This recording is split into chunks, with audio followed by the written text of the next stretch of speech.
ഞാൻ അവസാനമായപ്പോൾ അമ്മ പറഞ്ഞാലൊക്കെ കേൾക്കാണ്ടായല്ലേ, അതൊക്കെ ഞാൻ ഈ അനുഭവിക്കണേന്ന് പറഞ്ഞു ഇങ്ങനെ. അപ്പോൾ ഞാൻ പറഞ്ഞു ഇല്ല മോനെ, അതൊക്കെ ഒരു സാധാരണ വീട്ടിലുള്ളതല്ലേ, ഭക്ഷണം കഴിക്കണേനാണ് ഈ പ്രശ്നം ഉണ്ടാക്കുന്നത് പുള്ളി. അല്ലാതൊക്കെ സാധാരണ വീടുകളിലുള്ളതല്ലേ, മോനൊന്നും അമ്മോട് ചെയ്തിട്ടില്ല. അവൾ എന്താ ഇങ്ങനെ ഭക്ഷണം എല്ലാരും പറയണ്ട അവള് ഭക്ഷണം ഇങ്ങനെ കഴിക്കുന്നില്ല, അത് കഴിക്കാൻ തോന്നാഞ്ഞിട്ടാണ്, അവൾക്ക് വിശപ്പില്ലേ എന്തോ. ഒന്നാമത്തെ എണീറ്റ് വരുമ്പോൾ ലേറ്റ് ആവും. 12 മണി, ആദ്യമൊക്കെ 12 മണി, പിന്നെ ആയപ്പോൾ 2 മണി 3 മണിയൊക്കെ കഴിച്ചെന്ന് ഞാൻ ചെന്ന് വിളിച്ചാൽ ഒച്ചയെടുക്കും. അവളുടെ സ്വഭാവം അറിയാലോ, അറിയാം. കുറച്ചൊക്കെ ഒരു ഇത്. അപ്പോൾ ഞാൻ ചെന്ന് വിളിച്ചാൽ പ്രശ്നം ഉണ്ടാക്കും. അപ്പോൾ ഞാൻ കൊച്ചിനെ കയറ്റി, കൊച്ചിനെ ഭയങ്കര ഇഷ്ടം, കൊച്ചു അവളെ പോലെ തന്നെ ഇരിക്കണേ. അപ്പോൾ കൊച്ചിനെ കയറ്റി വിട്ടിട്ട് കൊച്ച് വാതിലെ കിടന്ന് ഇടിക്കും. ഇടിക്കുമ്പോൾ അവൾ എണീറ്റ് കൊച്ചിനെ എടുത്തുകൊണ്ടങ്ങ് പോകും. അന്നേരം പിന്നെ ഞാൻ ആ ഹോസ്പിറ്റലിൽ കിടന്നത് ഒത്തിരി പ്രശ്നമായി. ഹോസ്പിറ്റലിൽ കിടന്ന് കഴിഞ്ഞപ്പോഴത്തേക്കും ഇവിടെ ഇവർ മോളും വരുമ്പോഴും കൂടി എന്താ വേണ്ടേ നിനക്ക്, സാൻഡ്വിച്ചോണോ എന്താ വേണ്ടതെന്ന് വെച്ചാൽ അതെല്ലാം വാങ്ങിച്ചോ, അല്ലെങ്കിൽ ഉണ്ടാക്കി, അവൾ കഞ്ഞിയും പയറും വേണമെന്ന് പറഞ്ഞിട്ട് അതൊക്കെ ഉണ്ടാക്കി കൊണ്ടുവന്നു. ഇതൊക്കെ റൂമിൽ വെച്ചേക്കുള്ളൂ, റൂമിൽ നിന്ന് താഴോട്ട് ഇറങ്ങൂല, അത് കഴിച്ചിട്ടുമില്ല, ഒന്നും കഴിച്ചിട്ടില്ല. അങ്കിള് പറഞ്ഞാലും അവള് കേൾക്കില്ലായിരുന്നോ? ഭക്ഷണം കഴിക്കാൻ ഫുഡിന്റെ പോലും കാര്യത്തിൽ ആര് ആരും പറഞ്ഞാൽ പറഞ്ഞാലും കേൾക്കില്ല. ആരും കേൾക്കൂല. അപ്പം എന്തെങ്കിലും വിഷമം ഉള്ളിലുണ്ടായിരുന്നായിരിക്കും, വേറെ വിഷമമല്ല. ആ, ഭക്ഷണം കഴിക്കാൻ മേലാത്ത എന്തെങ്കിലും ഒരു. എന്തെങ്കിലും ഇതുണ്ടായിരിക്കും. കൊറോണ വന്നേ പിന്നെയാണ് ഇങ്ങനെ ആയത്. കൊറോണ വന്നവർക്കൊക്കെ ഇങ്ങനെ ശ്വാസകോശത്തിന് പ്രശ്നം ഉണ്ടായിരുന്നല്ല. അതിൻ്റെയാണ്. അന്നേരം അവർ പറഞ്ഞു അറ്റാക്കാണ് എന്ന് പറഞ്ഞു. അത് ഇത് തന്നെയായിരുന്നു. അവർ അതുകൊണ്ടാണ് ഓപ്പറേഷൻ ചെയ്യാണ്ടിരുന്നത്. നമ്മളെല്ലാവരും നമുക്കും ജീവിക്കണം അല്ലെ, ദൈവം നമ്മളെ വിളിക്കുന്നോടം വരെ നമ്മളെല്ലാവരും, നമ്മളിപ്പം മകള് മരിച്ചു എന്ന് പറഞ്ഞാലും നമുക്കിനി അങ്ങോട്ട് എത്ര ദിവസമാണോ നമ്മൾ അത് ജീവിച്ചേ പറ്റൂ. ഇപ്പോൾ ഇത് 1.5 കൊല്ലമായി, ആണ്ടിക്ക് അതിൽ നിന്നും ഇപ്പോഴും പുറത്തേക്ക് ഇറങ്ങുന്നില്ല എല്ലാം പറഞ്ഞു. പക്ഷെ കൂടെ എപ്പോഴും ഉള്ളത് രാജു അങ്കിളാണ്, എപ്പോഴും സപ്പോർട്ടായിട്ട് കൂടെ നിൽക്കുന്നത്. അദ്ദേഹം സ്വന്തം മോളെ പോലെയാണ് സുബിനെ കൊണ്ട് കണ്ടതും കൊണ്ടു നടന്നേക്കണതെല്ലാം നടന്നതും. എനിക്ക് തോന്നുന്നു പ്രോഗ്രാമിലും സ്ഥലങ്ങളിലും എല്ലാം അല്ലേ. എല്ലായിടത്തും. പിന്നെ ട്രിവാൻഡ്രത്തൊക്കെ കൊണ്ടുപോണത് പുള്ളിയാണ്. പുള്ളി വണ്ടി ഓടിച്ച് കൊണ്ടുപോകും. ആ. ഇങ്ങനെ തിരിച്ചു വരും. ആ കൊറോണ കഴിഞ്ഞ പിന്നെ ഫ്ലൈറ്റ് ഇല്ലാണ്ടായല്ല. ആ. അത് കഴിഞ്ഞ പിന്നെ ഒറ്റയ്ക്ക് വിട്ടിട്ടില്ല. ഇപ്പം ആന്റി കണ്ടോന്നറിയില്ല, സുബി നേരത്തെ റിമി ടോമിയുടെ ഒരു ഇന്റർവ്യൂല് പ്രോഗ്രാമിൽ സുബി പോയിരുന്നു. അന്ന് അവർ തമ്മിൽ എന്തോ ഒരു കോൺവെർസേഷന്റെ ഇടയിൽ അന്ന് സുബി പറഞ്ഞൊരു കാര്യമുണ്ട്, ഞാൻ മരിച്ചാലും പിന്നീട് ഞാൻ മരിച്ചാലും എൻ്റെ വീട്ടുകാര് നല്ല രീതിയിൽ ജീവിക്കണം, അതിനുള്ളതെല്ലാം ഞാൻ ചെയ്യും, അങ്ങനെയാ ഞാൻ നോക്കുന്നത്. അല്ലെങ്കിൽ എനിക്കതാണ്, ഞാൻ ഇല്ലാത്തപ്പോഴും അവർ സന്തോഷത്തോടെ ഇരിക്കണം, അവർ നല്ല രീതിയിൽ ജീവിക്കണം. അതാണ്ടി കേട്ടോ, ആ ഇന്റർവ്യൂ കണ്ടോ? എനിക്കറിയാം.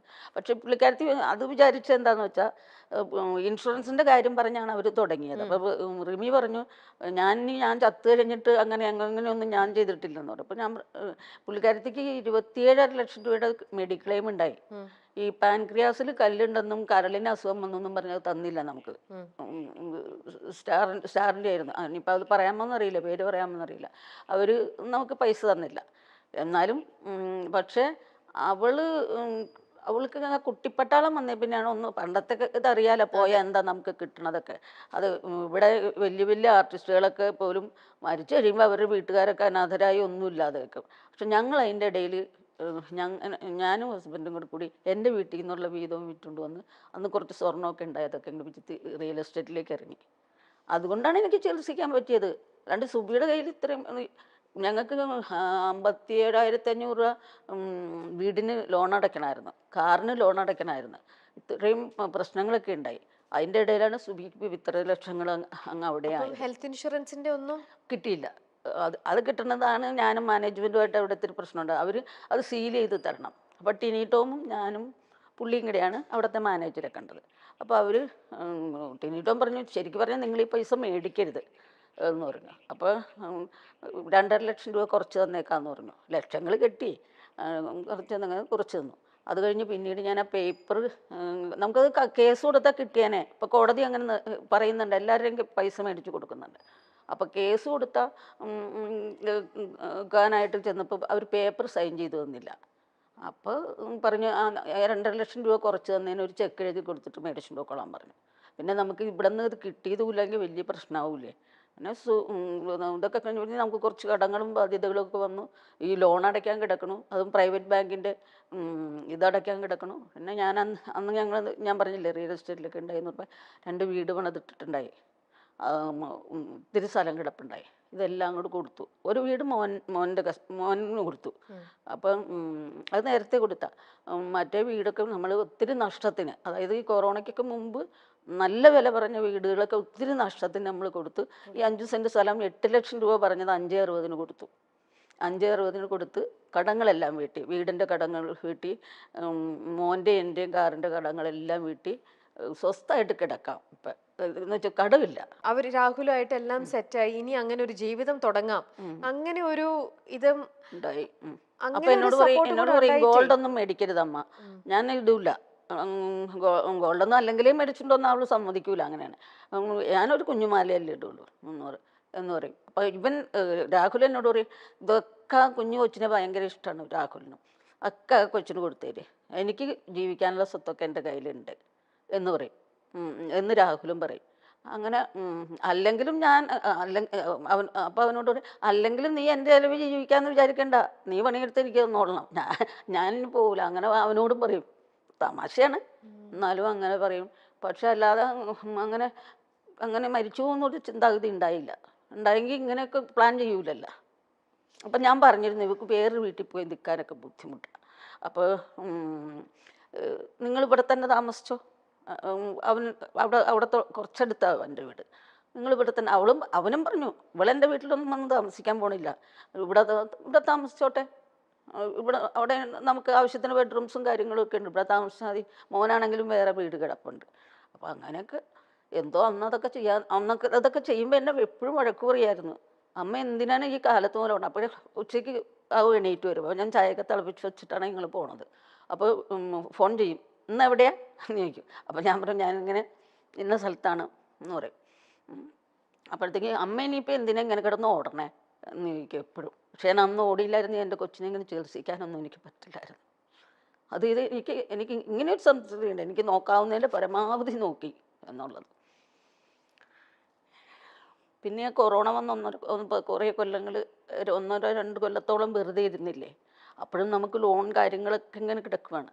അന്നൊക്കെ അത് നമ്മുടെ കയ്യിൽ അന്ന് നമ്മളും കൂടി ജോലി ചെയ്യുന്നതുകൊണ്ട് ഉണ്ടായി, അതൊക്കെ അടച്ചു പോകാനൊക്കെ പറ്റി. അപ്പം ആകെ ഒരു ജീവിതത്തിൽ ഇനി എന്തെങ്കിലും ഒന്ന് നോക്കണം. കാരണം ജീവിതത്തിൽ ആകെ ഒരു ആശ്വാസമുള്ളത് കടമില്ല എന്നുള്ളതാണ്. കടങ്ങളൊക്കെ തീർന്നു എന്നുള്ളത്. എന്നിട്ട് അവിടെ കിടന്നിട്ടും പുള്ളിക്കാരത്തിൻ്റെ ചിന്ത ഇതൊക്കെയായിരുന്നു, അമ്മ എങ്ങനെ ലോൺ അടയ്ക്കും. ഇപ്പോൾ 2 കൊല്ലമായി നമ്മൾ അടച്ചു തുടങ്ങിയിട്ട്. അത് കഴിഞ്ഞാണ് ഒരു പ്രോഗ്രാം വന്നിട്ട് അതിൻ്റെ അപ്പോൾ ലോൺ അടച്ചു പോകും. അങ്ങനെ ചെയ്തുകൊണ്ടിരുന്ന വെച്ചാൽ വീട്ടിലെ കാര്യങ്ങളൊക്കെ അവൾ കൊണ്ട് നടക്കുക. ആ 2 കൊല്ലം കഴിഞ്ഞ് പിന്നെ അവൾക്കൊരു നല്ല ഷോ കിട്ടി, അത് ചെയ്തുകൊണ്ടിരിക്കുകയായിരുന്നു. അപ്പോൾ പിന്നെ ലോണൊക്കെ അടച്ചു തുടങ്ങിയതാണ്. അപ്പോൾ ഇപ്പം ഇത് പറയുമ്പോൾ ഇതിൻ്റെ ഇടയിൽ കമൻറ്റ് വരാൻ പോണത്, ഞാനിന്നാൾ ഹോസ്പിറ്റലുകാരുടെ കാര്യം പറഞ്ഞപ്പോൾ അവരോട് പറഞ്ഞിട്ട് കമൻറ്റ് വന്നത്, തള്ളയ്ക്ക് ഇപ്പോഴും കാശ് മാത്രം മതി ആരാണ്ട് എഴുതി, ഒരാൾ കേട്ടോ, അല്ലാണ്ട് വേറെ ആരും അങ്ങനെ ഒരു കമൻ്റൊന്നും പറഞ്ഞില്ല. നമ്മൾ അവരുടെ അതൊന്നും നമ്മൾ നോക്കിയിട്ട് കാര്യമില്ല, നമുക്കറിയാലോ എന്തായിരുന്നു സത്യം, എന്താ നടക്കണേ, നമുക്ക് എല്ലാവരും അല്ല, ഇനി എത്ര പറ്റില്ലല്ലോ. വീട് ഞാൻ പറഞ്ഞത് നീ പേടിക്കണ്ട. അപ്പോൾ ഇനി മാറ്റി വയ്ക്കുമ്പോൾ നമുക്ക് നല്ല പൈസയാവും, കുറേ പൈസയാവും. അപ്പം 25 ലക്ഷത്തോളം ഹോസ്പിറ്റലിൽ തന്നെ കെട്ടണം അതിന്.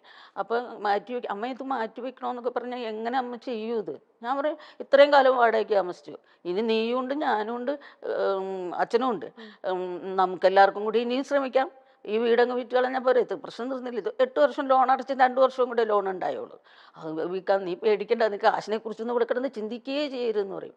അവൾക്ക് അതൊക്കെയായിരുന്നു ചിന്താഗതി. അവൾ എപ്പോഴും ആ ഒരു കാര്യത്തിൽ ഇങ്ങനെ ടെൻഷനായിരുന്നു അല്ലേ സുബിക്ക്? എപ്പോഴും അത് ഇങ്ങനെ വല്ലാണ്ട് സുബീനെ എത്രത്തോളം സ്നേഹം സൈഡിൽ നിന്ന് കിട്ടിയാലും നിങ്ങളൊന്നും സെക്യൂർഡ് അല്ലല്ലോ, നമ്മൾ സെക്യൂർഡ് അല്ലല്ലോ, നമുക്ക് ഇനിയും കുറച്ച് കാര്യങ്ങൾ ചെയ്യാനുണ്ട്, ഇങ്ങനത്തെ ഒരു വറി എപ്പോഴും. അത് ഞങ്ങൾക്ക് വീടൊക്കെ ഉണ്ടായതാ. ഞാനിങ്ങനെ ചെറുപ്പം മുതലേ ഇതുങ്ങളൊക്കെ പഠിക്കുമ്പോൾ മുതലേ ഞാനിങ്ങനെ എന്തെങ്കിലും ജോലി ചെയ്യും, എന്തെങ്കിലുമൊക്കെ ചെയ്യും ഞാൻ. അങ്ങനെ ചെന്ന് പൈസയൊക്കെ ഉണ്ടാക്കി നമുക്കൊരു വീടൊക്കെ വെച്ച് നല്ല രീതിയിലായതായിരുന്നു. പിന്നെ പുള്ളി അങ്ങനത്തെ ഒരു മൈൻഡുള്ള ഒരാളല്ല. പുള്ളിയുടെ ഒരു റൂട്ടിൽ അങ്ങോട്ട് നടക്കുകയായിരുന്നു. അപ്പോൾ ആ വീടൊക്കെ വിറ്റ് കളയേണ്ടി വന്നു. പുള്ളിയുടെ തന്നെ കടം കയറ്റി വയ്ക്കും, കുറേ പ്രശ്നങ്ങളുണ്ടാക്കും. അപ്പോൾ അന്നൊക്കെ വീട് വെച്ചു. അപ്പോൾ പിന്നെ എത്രയോ വർഷങ്ങളാണ് വാടകയ്ക്ക് താമസിച്ചത്. ഒരു വീടുണ്ടായപ്പോൾ തന്നെ അവൾക്ക് ആശ്വാസം. അപ്പോഴും ഞാൻ ഹോസ്പിറ്റലിൽ കിടന്നു, ഇനി 2 വർഷം കൂടെ അടച്ചാൽ പോരെ, അത് വേണമെങ്കിൽ ആ വീടങ്ങ് വിറ്റേച്ച് അടച്ചു തീർത്തോളാം, നീ പേടിക്കൊന്നും വേണ്ട എന്ന്. വേറെ ഒരു വീട് കിടക്കണത്, അങ്ങനെ അടച്ചു തീർത്തോളാം, നീ എന്തിനാ പേടിക്കണേ, നീ കാശിനെ കുറിച്ചല്ല ഇവിടെ കിടന്ന് ചിന്തിക്കണേ, നീ മനസ്സിന് ബലം കൊടുക്കുക. ഞാനിവിടുന്ന് എണീറ്റ് പോകുമ്പോൾ പണ്ടത്തെ പോലെ തന്നെ പ്രോഗ്രാം ചെയ്യും ഞാൻ, ഇനി അങ്ങനെ ചിന്തിക്കണം. ഇതിനിടയിലുള്ളതാണ് വേറൊന്നെന്ന് പറയുന്ന മണിച്ചേട്ടന്റെ ഒന്നാണ്.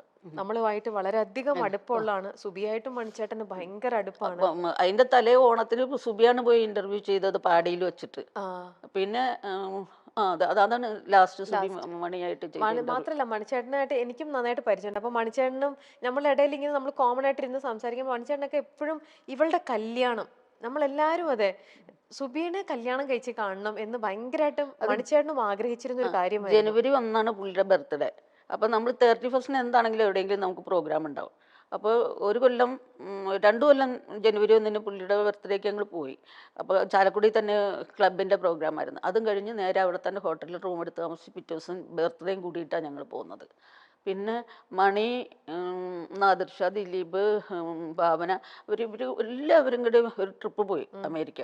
ഒരു ട്രിപ്പ് പോയിട്ട് അവിടെ വച്ച് സുബി സ്കിറ്റ് ചെയ്തേച്ച് ഇറങ്ങിയിട്ട് ഓടി എല്ലാം അടുക്കി വെച്ചിട്ട് പോകും. സാരി തന്നെ കുത്തിയൊക്കെ വെച്ചിട്ട് വേണം. അടുത്തത് ഡാൻസിന് കയറും. അപ്പോൾ ഡാൻസിന് ദേവിചന്ദനെയും പാരീസ് ലക്ഷ്മി ഇവർ 3 പേരും കൂടെയാണ് ഡാൻസ് കളിച്ചത്. അത് അപ്പം ഇങ്ങനെ ഡ്രസ്സ് അതല്ല, അതാ ട്രിപ്പല്ല, പിന്നത്തെ ഒരു ട്രിപ്പാണ്. ഇങ്ങനെ 8 എൻട്രി ഉണ്ട് സുബിക്ക്. അപ്പോൾ സുബി ഒരു ഡൈവൊക്കെ ചെയ്യണ ശ്രീറാം എന്ന് പറഞ്ഞ തമിഴിലുള്ള ഒരു ആളാണ് കൊറിയോഗ്രാഫി ചെയ്തത്. അപ്പോൾ ഇങ്ങനെ വായുവിൽ കറക്കുകയാണ്, നിലത്ത് നിന്നല്ല അതിൻ്റെ ഡാൻസ്. അത് കണ്ടപ്പോൾ ദിലീപിനും നാദർഷിക്കൊക്കെ പേടിയായി. വല്ലതും ഒന്ന് പറ്റിപ്പോയാൽ പിന്നെ ബാക്കിയുള്ളതിലൊക്കെ സുബിയുണ്ടേ. അപ്പോൾ ഇവളുടെ ഈ ആ സ്റ്റേജിനുള്ള ഡെഡിക്കേഷനൊക്കെ കണ്ടപ്പോഴത്തേക്കും മണി ഒരു ദിവസം രാത്രി എന്നെ വിളിക്കുകയാണ്, ഞാൻ ഇങ്ങനെ സ്റ്റേജിനോട് ഇത്ര ഡെഡിക്കേഷനോട് ഒരു കൊച്ചിനെ കണ്ടിട്ടില്ല. അതുകൊണ്ട് അവൾ അത്ര ആത്മാർത്ഥമായിട്ട് നിന്നു ഞങ്ങളുടെ കൂടെ. അതുകൊണ്ട് അവളുടെ കല്യാണത്തിന് അതാണ് ഈ 10 പവൻ കൊടുക്കുമെന്ന് പറഞ്ഞ് ശ്രീകണ്ഠൻ നായരൊക്കെ പറയുന്നത്. 10 പവൻ കൊടുക്കുമെന്ന് പറഞ്ഞു. അത് കഴിഞ്ഞ് ഞങ്ങൾ എയർപോർട്ടിൽ വന്നിറങ്ങിയപ്പോഴും എന്നോട് പറഞ്ഞു, ഇവളെ വേഗം കല്യാണം കഴിപ്പിക്കണം, ഇവക്ക് 10 പവൻ തരുമെന്ന് ഞാൻ അന്ന് കള്ളുപിടിച്ചിട്ട് പറഞ്ഞൊന്നും അല്ല, ഞാൻ തന്നിരിക്കും. ഹെപ്പറ്റൈറ്റിസ് ബി ആണ്. ആദ്യം കിഡ്നിയെ ബാധിച്ചു, ഡയാലിസിസ് ചെയ്തു, പിന്നെ വെന്റിലേറ്ററിലാക്കി. അങ്ങനെയാണ് ട്രാൻസ്പ്ലാന്റ് ചെയ്യാൻ പറയുന്നത്. അതിനെല്ലാം നമ്മൾ റെഡിയാക്കി, എല്ലാവരും സഹായിച്ചു. പക്ഷെ അവൾക്ക് യോഗമുണ്ടായില്ല എന്നാണ് അമ്മ പറയുന്നത്. മരിക്കുന്നതിനും 2 ദിവസം മുൻപേ ഞാൻ സുബിയെ കാണാൻ വേണ്ടി ഹോസ്പിറ്റലിൽ പോയി. നമ്മൾ ആശുപത്രിയിലേക്ക് പോകുമ്പോൾ തിരിച്ചുവരവിന്റെ പ്രതീക്ഷയോടെയാണല്ലോ പോകുന്നത്. എന്നാൽ ഞാൻ അവസാനമായി അവളെ കണ്ടപ്പോൾ അന്നത്തെ സുബി, അവൾക്ക് എന്തോ ഒരു ബോധ്യം പോലെ എന്നെ കണ്ടപ്പോൾ അവൾ ഒന്ന് തൊഴുതു. എന്നെ കാണുമ്പോൾ ഒരിക്കലും അങ്ങനെയല്ല സുബി ചെയ്യുക, എല്ലാവരും പുറത്തുണ്ട് എന്നൊക്കെ പറഞ്ഞ് ആശ്വസിപ്പിക്കുമ്പോഴും സുബിക്കൊരു ബോധ്യം ഉണ്ടായിരുന്ന പോലെ. എന്റെ മനസ്സിലുള്ള ആളല്ല സുബിയെന്ന് എനിക്ക് തോന്നിപ്പോയെന്ന് രമേശ് പിഷാരടി പറഞ്ഞു. ചെറുക്കൻ പെണ്ണായിരുന്നു ഞങ്ങൾ അവൾക്കെന്നാണ് ജാഫർ ഇടുക്കി പറഞ്ഞത്. സംസാരത്തിലും അവളുടെ പെരുമാറ്റത്തിലും എല്ലാം അവൾ അങ്ങനെയായിരുന്നു. താൻ നിവിൻ പോളിയുടെ ഒപ്പമുള്ള ഒരു സിനിമയ്ക്ക് വേണ്ടി ദുബായിലുള്ളപ്പോഴാണ് സുബി സുരേഷിന്റെ മരണം അറിയുന്നത്. താൻ പെട്ടെന്ന് കരഞ്ഞു പോയെന്നാണ് ജാഫർ ഇടുക്കി സുബിയെക്കുറിച്ച് പറഞ്ഞത്.